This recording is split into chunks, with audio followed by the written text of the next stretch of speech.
दोस्तों इमेजिन करो दो दोस्त थे, रॉकी और सनी। रॉकी पढ़ाई में काफी कमजोर है, वो बहुत मुश्किल से पासिंग मार्क्स लेके आता है। और सनी पढ़ाई में काफी स्ट्रांग है, उसको हमेशा फर्स्ट रैंक मिलता है। उसकी टीचर्स उसे हमेशा कहती है कि सनी बड़ा होकर जरूर कामयाब इंसान बनेगा।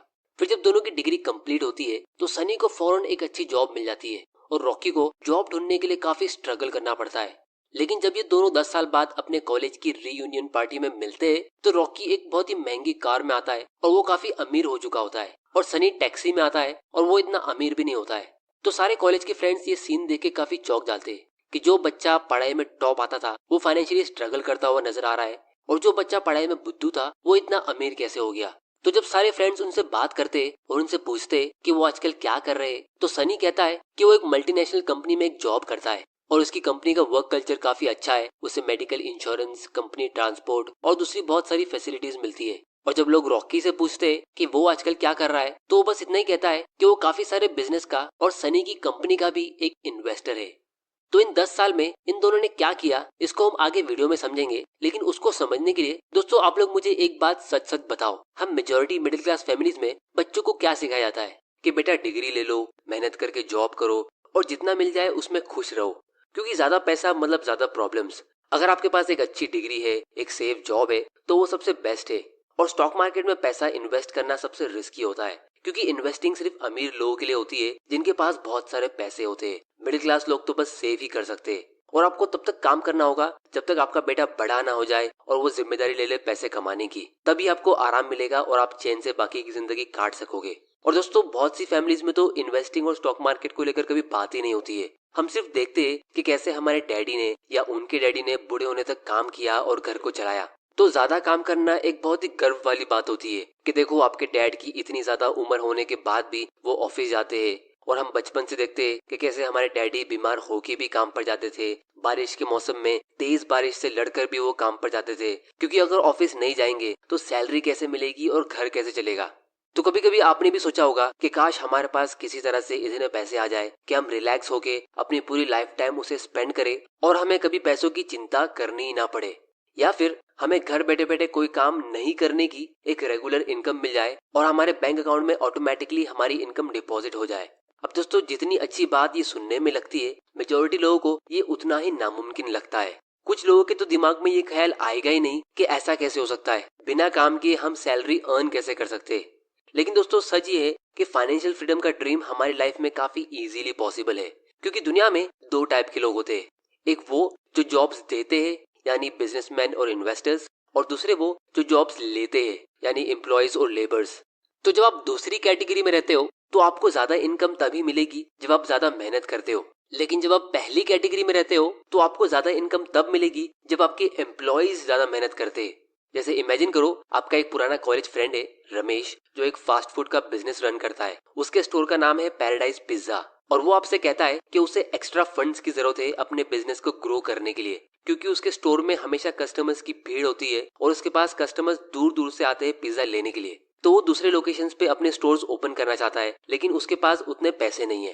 फिर वो आपको अपना पूरा बिजनेस प्लान समझाता है कि वो उसे कैसे ग्रो करेगा, कितने एम्प्लॉयज हायर करेगा और उन्हें कैसे मैनेज करेगा। फिर वो अपना पास्ट परफॉर्मेंस भी शो करता है कि उसने अभी तक कितना प्रॉफिट कमाया और वो डिफिकल्ट सिचुएशन को कैसे हैंडल करेगा। तो आपको ये बिजनेस काफी पसंद आता है और आप कन्विंस हो जाते हो कि ये बिजनेस फ्यूचर में बहुत सक्सेसफुल होगा। लेकिन प्रॉब्लम ये है कि रमेश को 20 लाख रुपीस की जरूरत है और आपके पास उतने पैसे नहीं है। तो आप उसे अगले दिन वापस आने को कहते हैं। फिर जब वो अगले दिन आता है तो आप अपने 3 और फ्रेंड्स को अपने साथ बुलाते हो और फिर रमेश वही बिजनेस प्लान आप सबको एक्सप्लेन करता है और आपके तीनों फ्रेंड्स भी फौरन कन्विंस हो जाते हैं उसमें इन्वेस्ट करने के लिए।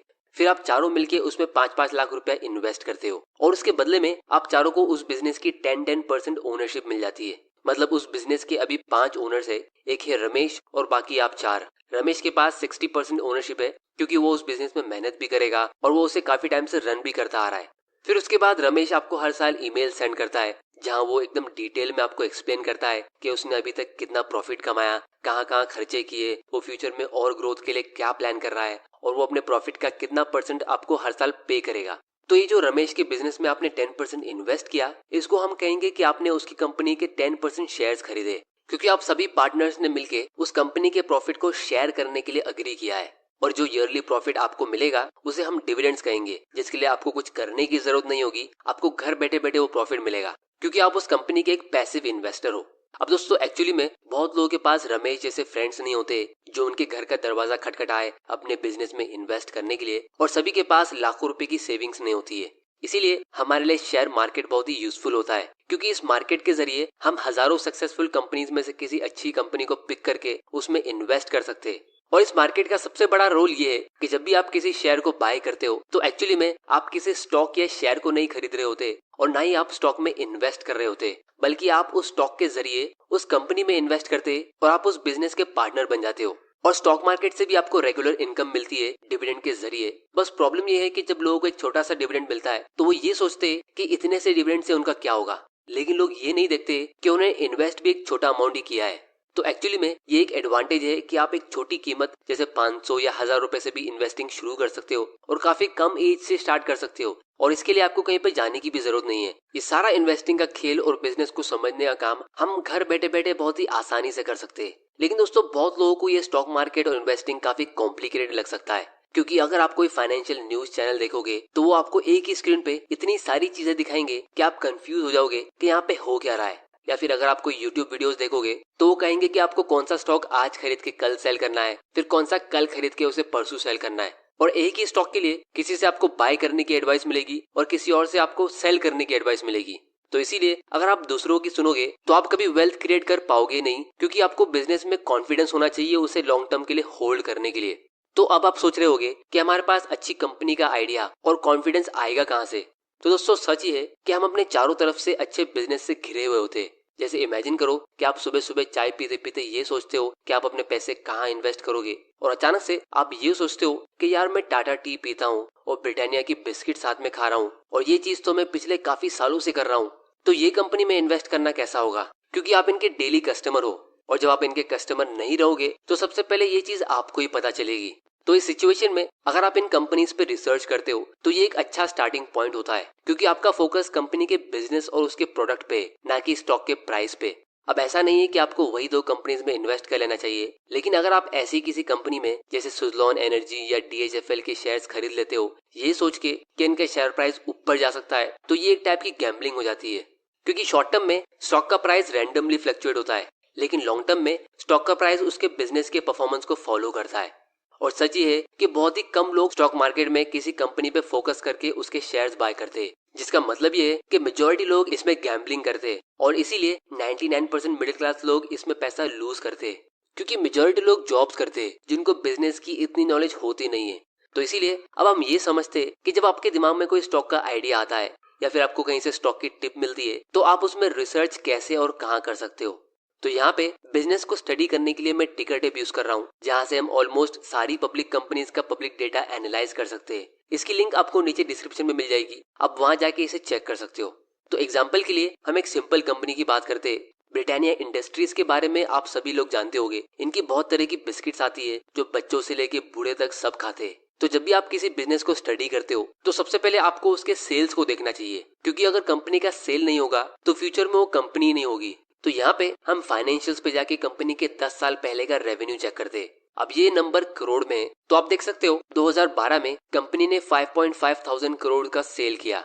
फिर नेक्स्ट ईयर इन्होंने 6.2 थाउजेंड करोड़ का बिजनेस किया, फिर उसके बाद 6.9, फिर 8,000, और इसी तरह ये बिजनेस ग्रो होते होते अभी 13,000 करोड़ का हो गया है। तो आपको एक पैटर्न क्लियरली दिख रहा है कि कंपनी का सेल्स कंसिस्टेंटली हर साल इंक्रीज हो रहा है। तो आपको एक कॉमन सेंस लगा के सोचना है कि आपको क्या लगता है अगले कुछ सालों में ये सेल्स इंक्रीज होगा या कम होगा। इस चीज का जवाब आप लोग मुझे नीचे कमेंट करके देना। फिर हम इसका प्रॉफिट मार्जिन चेक करेंगे, क्योंकि सेल्स में से कंपनी को बहुत सारे एक्सपेंसेस माइनस करने होते हैं और जो लास्ट में बच जाता है वही कंपनी का प्रॉफिट होता है, जिससे कंपनी की इंट्रिंसिक वैल्यू ग्रो होती है। तो प्रॉफिट मार्जिन के लिए हम यहाँ पे मार्जिन व्यू सिलेक्ट करेंगे। 10 साल पहले कंपनी का नेट इनकम मार्जिन यानी प्रॉफिट मार्जिन 3.6% का था, यानी कंपनी के हर 100 रुपए के सेल्स के बदले कंपनी को सिर्फ 3.6 रुपीज का प्रॉफिट हो रहा था, जो एक्चुअली में बहुत ही कम है। इसलिए कंपनी ने इस पे फोकस करना शुरू किया और फिर अगले साल इनका प्रॉफिट मार्जिन 4.16% में इंक्रीज हुआ, और फिर उसके अगले साल 5.69% में इंक्रीज हुआ, और फिर उसके अगले साल 8.5%। मतलब कंपनी का सेल्स तो हर साल इंक्रीज हो ही रहा है और उसके ऊपर हर साल ज्यादा प्रॉफिट्स भी कमा रही है। और इसी तरह हर साल इनका प्रॉफिट मार्जिन इंक्रीज होके ये अभी 13.8% का हो गया है, जो एक बहुत ही अच्छा नंबर है। फिर इसके बाद हम कंपनी का डिविडेंड पे आउट रेशियो देखेंगे, मतलब कंपनी कितना परसेंट शेयर होल्डर्स को डिविडेंड के जरिए देती है और कितना अपने पास रखती है ग्रो होने के लिए। तो यहाँ पे हम देख सकते हैं 2012 में कंपनी ने अपनी आधी अर्निंग्स शेयर होल्डर्स को पे की थी। 8 रुपीज पर शेयर की अर्निंग्स में से इन्होंने 4 रुपीज डिविडेंड में पे किया और फिर इसके बाद कंपनी ने अपना पे आउट रेशियो कंसिस्टेंट रखा 30% के पास, जो एक बहुत ही अच्छा सिग्नल है। इससे हमें क्लियरली दिखता है कि कंपनी अपना बचा हुआ 70% री इन्वेस्ट कर रही थी और अपने बिजनेस को ग्रो कर रही थी। और फिर अच्छा प्रॉफिट कमाने के बाद और अपनी अर्निंग्स को सेव करने के बाद पिछले साल 2021 में इन्होंने एक बड़ा स्पेशल डिविडेंड पे किया। तो इससे आपको एक चीज क्लियरली समझ आ गई होगी कि जो कंपनी जेन्युइनली अपने बिजनेस पे फोकस करती है और अपने शेयर होल्डर की वेल्थ को इंक्रीज करने पे फोकस करती है, तो वो घुमा फिरा के अपना सारा प्रॉफिट्स हम शेयर होल्डर्स को ही देती है। तो जब भी आप किसी स्टॉक के बारे में सुनते हो या आपको किसी स्टॉक में इन्वेस्ट करना है, तो उसके कुछ फाइनेंशियल नंबर्स को आप यहाँ पे आके देख सकते हो कि कंपनी का सेल्स कितना ग्रो हो रहा है और कंपनी प्रॉफिट कमाती भी है या नहीं, कंपनी कोई कर्जे में डूबी तो नहीं है या उनमें कोई रेड फ्लैग्स तो नहीं है, मतलब फ्रॉड्स एक्सेट्रा एक्सेट्रा। तो जब आपको कोई कंपनी अच्छी लगती है और आपको उसमें इन्वेस्ट करना है, तो आप उसमें एक छोटे अमाउंट से इन्वेस्टिंग शुरू कर सकते हो। जैसे आप उसका एक शेयर खरीद सकते हो ट्रैकिंग पोजीशन के लिए, जहां से फिर आप उसको और स्टडी करना शुरू करोगे। तो अब हम ये समझते हैं कि आप किसी स्टॉक में इन्वेस्ट कैसे कर सकते हो। तो जब भी आपको पैसा सेव करना होता है तो आपको एक बैंक अकाउंट ओपन करना होता है। उसी तरह जब आपको किसी बिजनेस में इन्वेस्ट करना होता है तो आपको एक इन्वेस्टमेंट अकाउंट ओपन करना होता है, जिसको हम डीमैट और ट्रेडिंग अकाउंट कहते हैं। अब यूजुअली जब आपको कोई बैंक अकाउंट ओपन करना होता है तो आपको एक अमाउंट डिपॉजिट करना होता है, फिर एक मिनिमम बैलेंस भी रखना होता है और फिर बहुत सारी हिडन फीस होती है, जैसे डेबिट कार्ड की 200-300 रुपए की annual maintenance fees, SMS alert की अलग फीस होती है और ज्यादा पैसा विड्रॉ करने पे अलग चार्जेस होते हैं। लेकिन जहाँ बात आती है इन्वेस्टमेंट अकाउंट की, तो हमारे पास इंडिया में बहुत सारे ऐसे ब्रोकर्स है, जैसे मैं पर्सनली एंजल ब्रोकिंग यूज करता हूँ। तो यहाँ पे आपको कोई भी ज्वाइनिंग फीस चार्ज नहीं होती है और आपको कोई मिनिमम बैलेंस या शेयर्स खरीदने की जरूरत नहीं है। आप जब भी और जितना अमाउंट इन्वेस्ट करना चाहते हो आप इसके जरिए कर सकते हो और ये बस आपको एक एनुअल मेंटेनेंस फी चार्ज करते हैं जो 200 रुपए के आसपास होती है। और फिलहाल इनका एक ऑफर चल रहा है जहाँ पे ये first year annual maintenance free दे रहे हैं और जब आप लॉन्ग टर्म के लिए शेयर्स बाय करते हो तो आपको कोई भी ब्रोकरेज भी चार्ज नहीं होती है। और दोस्तों, डायरेक्ट स्टॉक इन्वेस्टिंग में सबसे अच्छी बात ये होती है कि जो आपके शेयर्स होते हैं वो ब्रोकर के पास नहीं बल्कि एक सेंट्रल डिपॉजिटरी के पास जमा होते हैं और उसके साथ में जिस कंपनी के आप शेयर्स खरीदते हो तो उस कंपनी के रजिस्टर में भी आपका नाम ऐड होता है कि इतने शेयर्स इस आदमी के हैं और उसने इस डेट में उसे बाय किया और उसकी पर्सनल डिटेल्स ये है और उसका बैंक अकाउंट नंबर ये है, एक्सेट्रा एक्सेट्रा। और यही रीजन है कि जब कंपनी अच्छा प्रॉफिट कमाती है तो वो अपना डिविडेंड डायरेक्टली शेयर होल्डर्स के अकाउंट में ट्रांसफर करती है। इसमें कोई भी ब्रोकर इन्वॉल्व नहीं होता है। तो एक्चुअली में अगर आप थोड़ा गौर करोगे तो स्टॉक्स कैश और बैंक डिपॉजिट के मुकाबले ज्यादा सेफ दिख रहे हैं, क्योंकि अगर कोई बैंक बंद हो जाए तो आपकी FD और सेविंग्स एक बार खतरे में हो सकती है और कैश आपसे कोई चोरी भी कर सकता है। लेकिन अगर आपने एक बार किसी अच्छी कंपनी में इन्वेस्ट कर दिया और फिर आपका ब्रोकर बंद भी हो जाए तो भी आपको टेंशन लेने की जरूरत नहीं है, क्योंकि आपके शेयर्स का रिकॉर्ड कंपनी के पास भी होता है और डिपॉजिटरी में जैसे CDSL के पास भी होता है। बस प्रॉब्लम यह है कि लोग गलत कंपनी के शेयर्स खरीद लेते हैं, जल्दी अमीर बनने की लालच में किसी हॉट स्टॉक में इन्वेस्ट कर लेते हैं जिसमें उनका शेयर का प्राइस नीचे जाता है और उनका लॉस हो जाता है। तो अब हम रॉकी और सनी की स्टोरी को कंप्लीट करते हैं। तो रॉकी ने जब अपनी कॉलेज की डिग्री खत्म की तो वो एक बेसिक लेवल का जॉब करते करते बिजनेस और इन्वेस्टिंग के बारे में सीखता और फिर उसने अपनी मेजॉरिटी सेविंग्स को हाई क्वालिटी की ग्रोथ कंपनीज के स्टॉक में इन्वेस्ट किया लॉन्ग टर्म माइंडसेट के साथ। और सनी ने कभी ज्यादा सेव किया ही नहीं और जितना भी थोड़ा बहुत वो सेव करता था तो वो उसे किसी सेफ गवर्नमेंट बॉन्ड या FD में इन्वेस्ट करता जो इन्फ्लेशन यानी महंगाई से भी कम रिटर्न दे रहा था, या फिर वो एंटरटेनमेंट के लिए किसी हॉट स्टॉक में इन्वेस्ट कर देता। तो सनी ने पैसा कमाया बहुत था लेकिन वो अपने कैपिटल को ग्रो करना तो दूर उसे प्रिजर्व भी नहीं कर पाया। और दोस्तों, सबसे सैड बात यह है कि 99% इंडियंस ऐसी ही सनी जैसी अपनी लाइफ गुजार देते हैं। तो इसीलिए फाइनली मैं सिर्फ इतना ही कहूंगा कि जब आप अपना कीमती टाइम देके मेहनत करके पैसा अर्न करते हो और फिर उसको ऐसी जगह रखते हो जहां वो इन्फ्लेशन को भी बीट नहीं कर पाता है, मतलब जिस रेट से इंडिया में महंगाई बढ़ रही है यानी 7-8% के रेट से सिर्फ उतनी ही तेजी से आपका पैसा ग्रो नहीं होता है, तो ये कितनी बुरी बात है। ये तो ऐसा हो गया जैसे आपने बहुत मेहनत करके एक कंपनी स्टार्ट की और फिर आपने उसमें बहुत सारे लोगों को नौकरी दी, फिर उनसे काम कराने के बदले आप खुद और ज्यादा मेहनत करने लगे और आपने उन सारे एम्प्लॉयज को लंबी छुट्टी दे दी और फिर अपने बुढ़ापे में जब आपको उनकी बहुत ज्यादा जरूरत होती है तो वो एम्प्लॉयज एकदम आलसी और कमजोर हो चुके होते हैं। तो इसमें गलती किसकी है? तो इसीलिए पैसा भी टाइम के साथ बूढ़ा होते रहता है और उसकी वैल्यू टाइम के साथ कम होती रहती है। इसको जवान रखने के लिए और ग्रो करने के लिए आपको इसे इन्वेस्ट करना होता है जहाँ पे ये आपके लिए काम करता रहे। तो इसीलिए लोग कहते हैं कि स्टॉक मार्केट सबके लिए नहीं है, क्योंकि इसमें आपको बहुत ज्यादा नॉलेज और पैसों की जरूरत होती है। लेकिन पर्सनली मेरा ओपिनियन यही है कि स्टॉक मार्केट सबके लिए है और होना चाहिए। बस आपको इसमें राइट माइंडसेट के साथ एंटर करना है और एक लॉन्ग टर्म थिंकिंग रखनी है और बिजनेस पार्टनर की तरह सोचना है।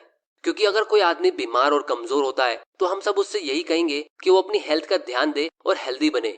उसी तरह अगर कोई फाइनेंशियली वीक है और पुअर है तो मैं उससे यही कहूंगा कि वो इस गेम ऑफ मनी को सीखे, यानी बिजनेस और इन्वेस्टिंग को सीखे और अपने माइंडसेट को इम्प्रूव करे।